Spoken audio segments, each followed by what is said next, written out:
লাগু হওয়ার পর থেকে আজ আসানসোল রবীন্দ্র ভবনের সামনে রাজ্য বিজেপি নেতা কৃষ্ণেন্দু মুখার্জি আবির খেলে মিষ্টি বিতরণ করেন। তার পাশাপাশি তৃণমূল কংগ্রেসকে কটাক্ষ করেন এদিন।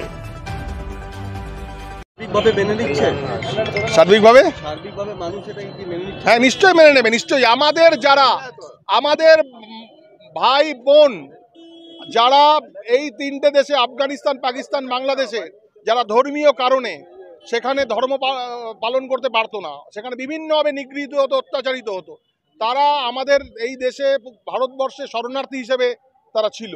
তাদেরকে নাগরিকত্ব প্রদান করা হচ্ছে। আমার ভাই বোন, আমার মাতৃশক্তিকে নাগরিকত্ব দেওয়া হচ্ছে। এর চেয়ে খুশির বিষয় আর কি হতে পারে? তৃণমূলের বিরোধিতা করা কাজ, তৃণমূলের আর কোনো কাজ নেই, তৃণমূলের কোনো এজেন্ডা নেই, কিছু নেই। ভারতীয় জনতা পার্টি যে কোনো ভালো কাজ করলে সেটা বিরোধিতা করার কাজ, এই বিষয়ে কিছু বলবার নেই আমার। মুখ্যমন্ত্রী 2005 সালে লোকসভায় এর সমর্থন করেছিলেন।